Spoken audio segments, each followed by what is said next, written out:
Welcome to this topic video on JavaScript functions. We're going to remind ourselves a little bit about the flexibility of JavaScript functions. We're going to make sure we understand what a closure is. We're going to understand and use function arguments, default, and rest parameters. And we're going to learn about arrow function syntax. Okay, we've been working with JavaScript functions for a while now. There's more to them. And you'll use once in a while these advanced features as you go along in your JavaScript programming career. So first of all, we remembered our fundamentals of how we declare a function, name of function, function arguments, and how we invoke a function, right? No problem there. Easy peasy. Copy that. Run it. Okay. Oops.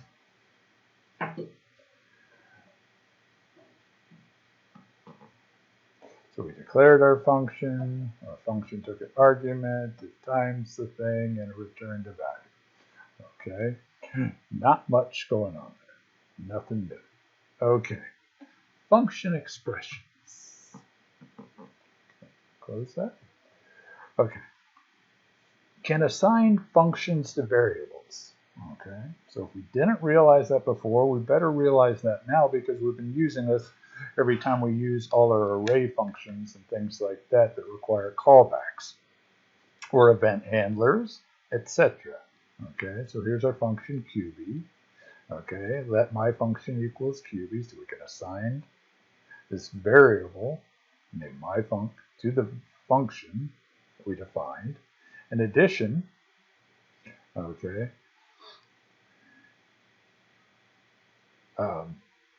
here we've got another function.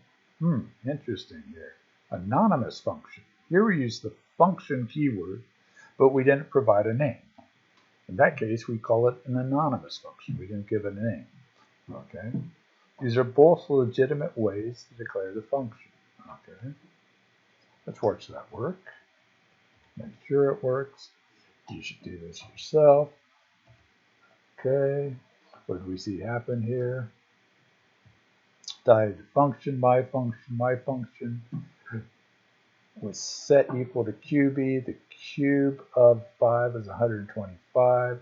Our other function here, other function return y times y. This is the anonymous function here. Okay, that just gives me the square. Good. Everything's working. Anonymous functions, regular functions, assigning functions to variables. Nice and flexible. Okay. You can put functions within functions. Yes, we can do functions within functions. Okay. This is very powerful. This example is very contrived. Okay. Add squares. Okay. Function square defined within the add square function. Okay. We're going to return square A plus square B. Okay, so we're going to use this function within this function. Okay, copy, run it. Okay, and a lot of our other languages, let me open that up so you can see it. So we got add square A, add square B. Okay, A 13, B 25. C 41, so all those things calculated out. Okay, so it's perfectly legit to define a function within a function. Now, of course, what happens if we, square is not defined. Because it's scoped within add squares. Add squares defined, add squares. Okay, so that function, the inner function, is hidden. Okay, makes sense. Scoping rules apply. Okay. Now, nested functions bring up another concept, a concept that has a mysterious name called a closure. Okay. The nested inner function is private to its containing outer function. Okay. It also forms the closure. Now this is the definition from MDN. A closure is an expression, typically a function. You can have free variable together with an environment, okay, that binds those variables, that closes the expression. Kind of clear as mud there. I mean, I don't mind them trying to give a nice theoretical definition, but I didn't find that. I found parts of that understandable, but not all. So let's take a look at an example. Here's a function called outside. Outside takes the parameter x. Here's a function inside. Okay, function inside. Function inside takes the parameter y. Function inside is defined in here as returning x plus y. So it takes y as parameter. Where does it get x from? Oh, it gets x from its outside function. Oh, now we're getting weird. Look at this. Return inside. We're returning a function. Yikes. Now that seems a little convoluted. Let's see what happens. Okay, so that we copy it. We're going to do this piece by piece, though. Okay, let's see what happens. Okay, get rid of that stuff for now. So we're going to create, we're going to run. We've got the outside function, the inside function. Okay, if I run, okay, let's call the outside function outside. Give it the value of 3. Okay. Okay, and set this equal to 10. Why? Why not? What is temp? Type of temp. Oh, temp's a function. That's right. We're returning a function. Oh, what is temp? It's a function that takes a value y. Okay, let's try it. Temp value 4, 10. Let's just put in 10. It tells me I'm going to get the value 13. How did it get 13 out of this? Where did that come from? Oh, wait a second. Temp outside 3. Oh, I fed the parameter 3 for n for x. Then when I ran this, it returned a function. What did that function do in there? Oh, the inside function returns y plus x.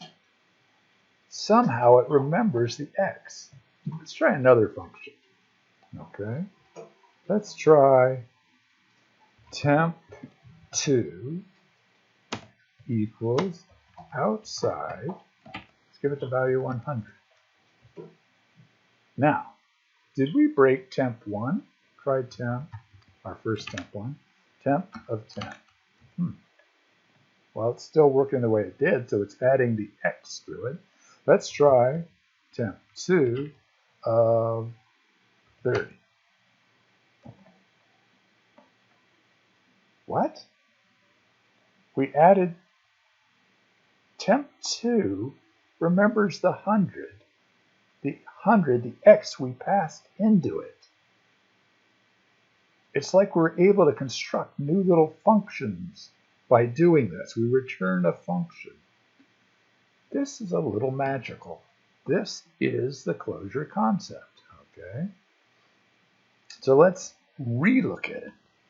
Since the inner function has access to the scope of the outer function, the variables and functions defined in the outer function will live longer than the duration of the outer function execution if the inner function manages to survive beyond the life of the outer function, right?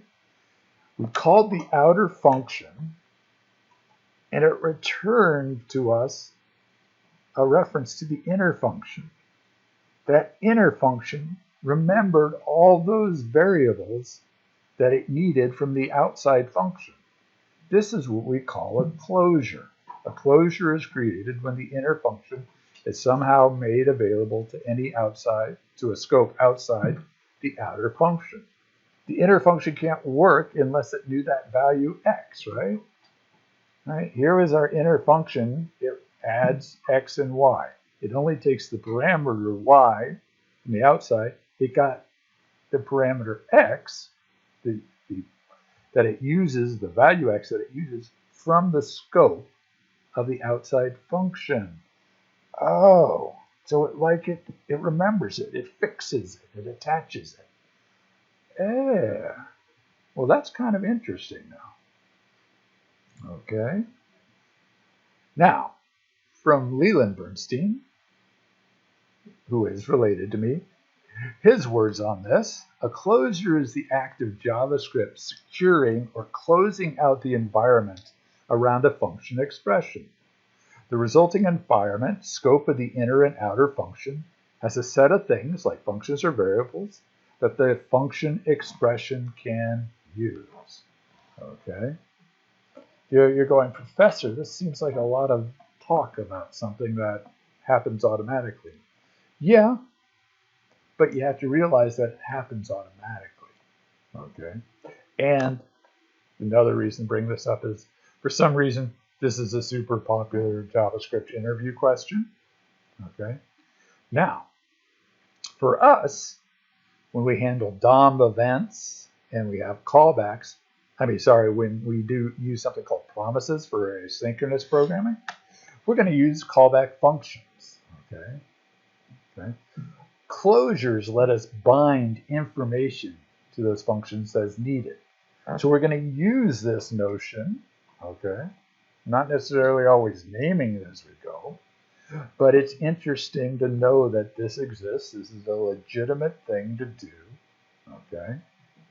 The compiler interpreter knows to do this for us. This is a property of the language. Important one, too. Okay? More on JavaScript functions. What else do we get? With JavaScript functions, if I didn't say it specifically, you can have an arbitrary number of arguments. Okay? This is weak typing, right? Variables do not get types. Things get types. Functions take parameters, but how many they take can vary. Okay? Now, how can I find out? There's actually, with formal functions, once you get into the scope of the function, there is a property, you might call it, called arguments, that keeps all those things. Okay? So here we can have an example. It's going to be my test function. This is a simple way to check this out. I'm going to go console log, number of the arguments fed into it. Here I'm going to print that out. Then I'm going to iterate using a simple loop over the arguments, okay, and say what each of those arguments are. Okay. Finally, I'm going to call this test function with a bunch of arguments. Okay, let's check it out. Control-Shift-I. Define the function. We're going to wait to run it. Okay, so we define this nifty function that's going to tell us about this argument property of functions. Okay, now let's try calling the function.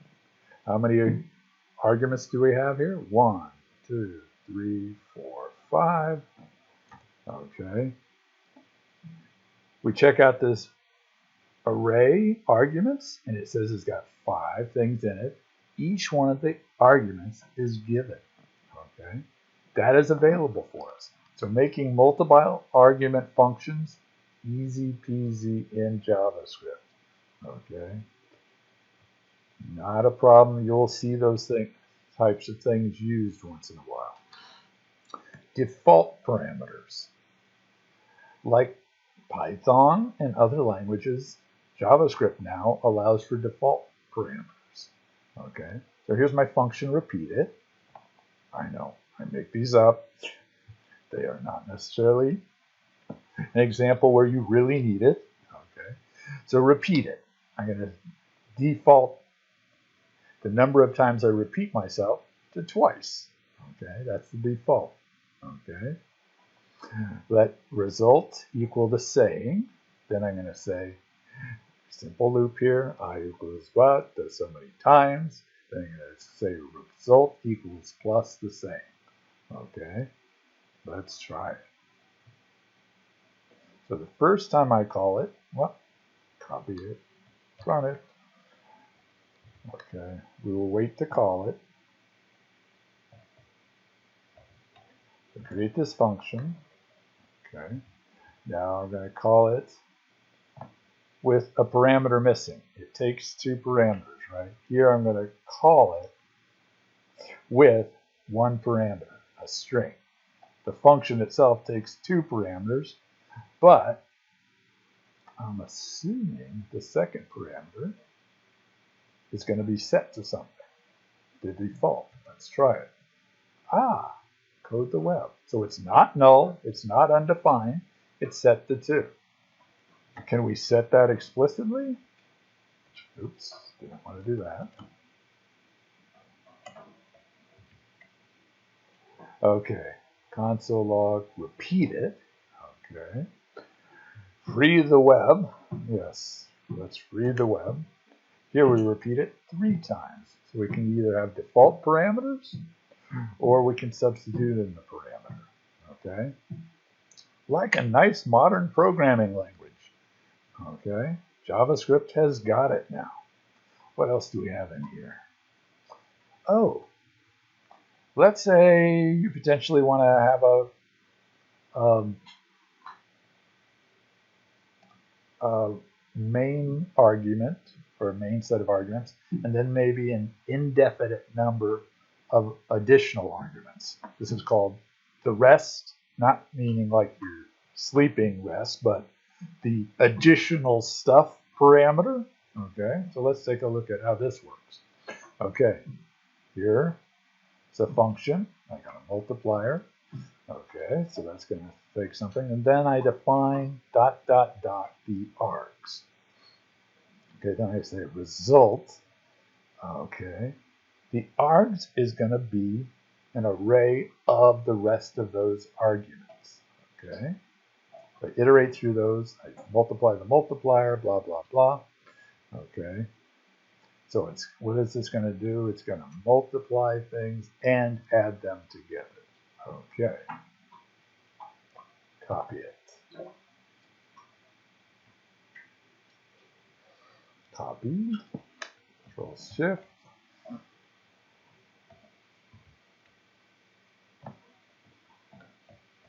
Okay, finding this function, these rest parameters get handed in as an array. Okay, when we actually run the function, okay, we don't pass in an array, we just give it a bunch of arguments. Okay, so here the first argument will be set to the multiplier. Everything else after that, 1, 2, 3, will be set to the args. Run it. So 2 times 1 is 2, plus 4 is 6, plus 2 times 3 is 6, gives me 12. Okay. Once again, a manufactured example, but potentially very useful if you've got to make a function that deals with multiple parameters in a nice, easy way. Okay, a rest argument. Okay, can't remember which other languages have this. Okay, and I don't necessarily remember the syntax myself. I just remember you can do these things. Then I look them up.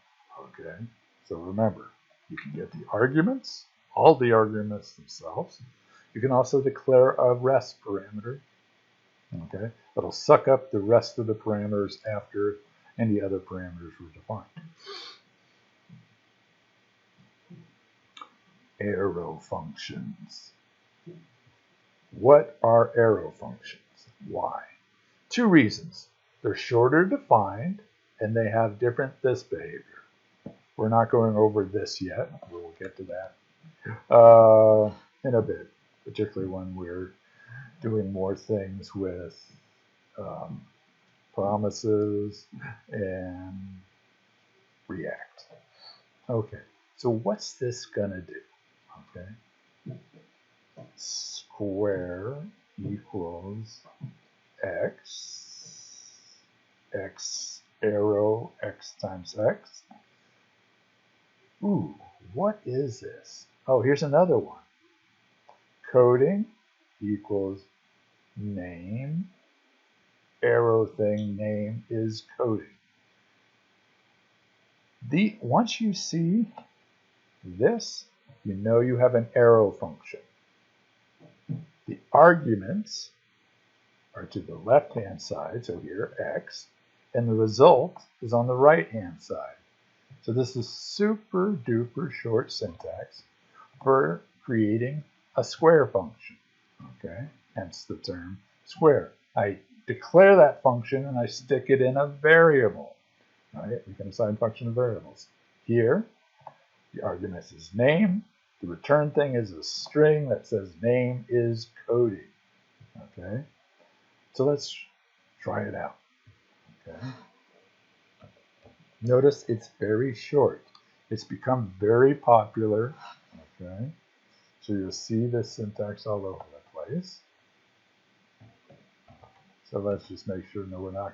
So what is square? Oh, square is a function.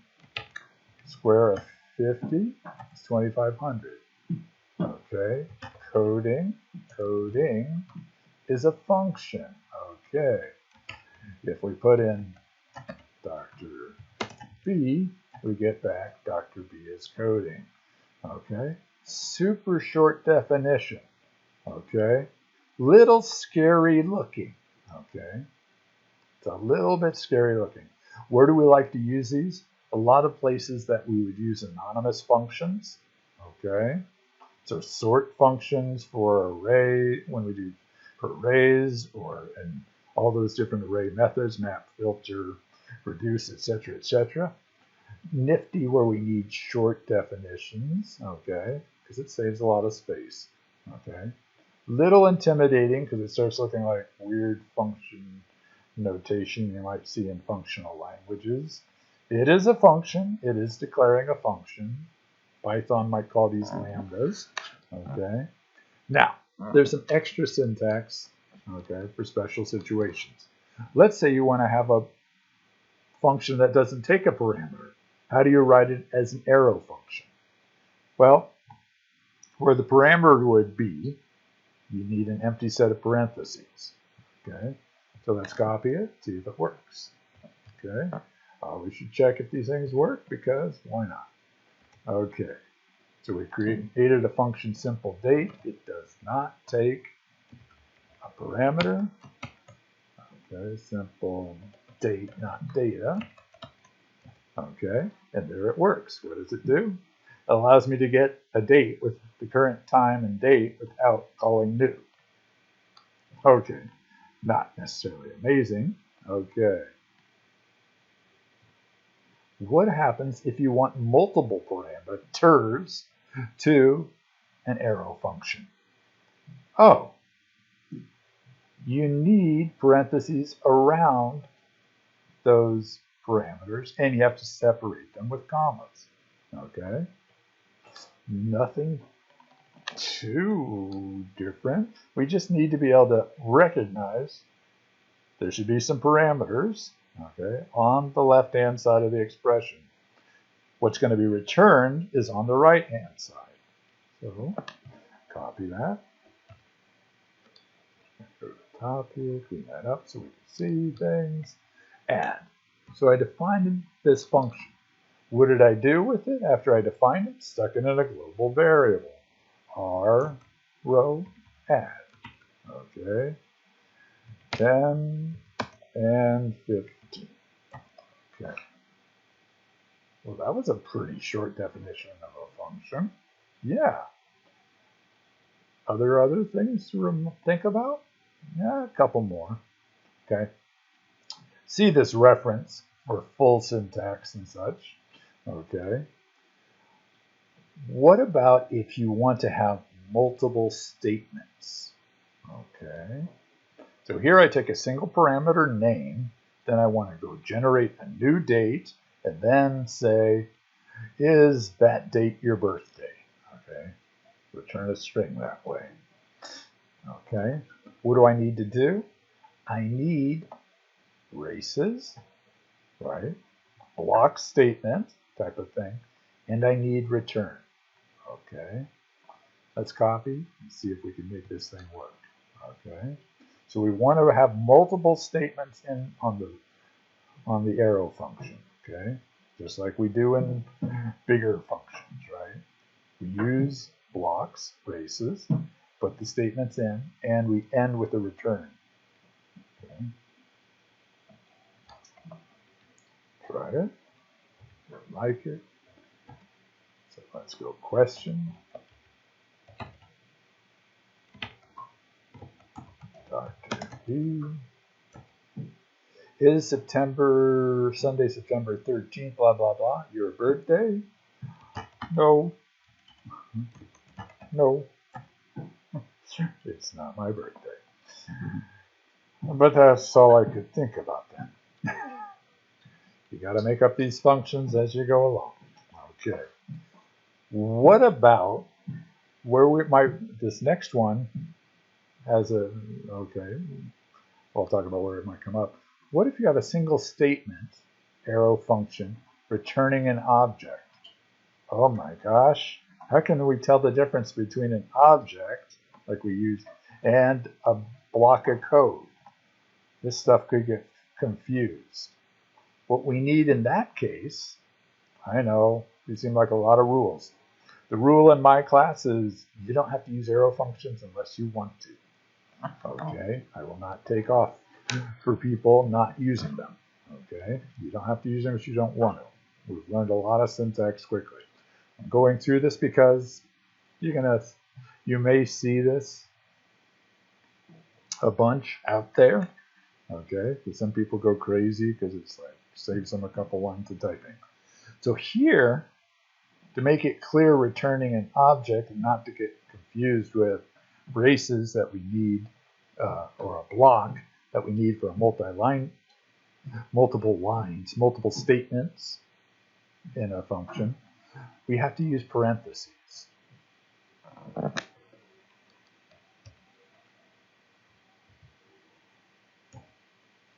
Okay, so let's try making the object. It's going to take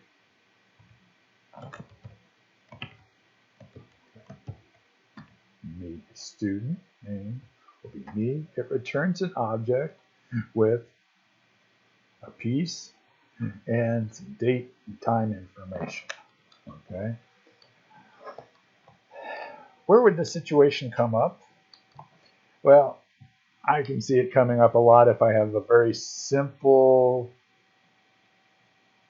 I'm doing a bunch of simple creation of arrays from other arrays, and I want to use map, and I just want to take a subset of the fields within objects in the first array, and I just want a few of them. This is the kind of thing I would want to do a lot, okay? And I'd use an arrow function and such, okay? So, arrow functions, nifty short syntax. There's a few more special cases that are covered in MDN. Go check it out. Advanced syntax, okay? You don't have to use them in my class, and if you see strange looking syntax, as soon as you see the arrow, okay, you know you got an arrow function. If you see other stuff happening that looks a little unusual, some of that could have to do with whether they're doing destructuring and extra cool things and stuff like that. Just look it up, okay? No worries. Arrow functions, use them where it makes things where you want to, and be able to read them when you're reading other folks' code, because you'll see examples out there in the real world that use arrow functions to make them shorter.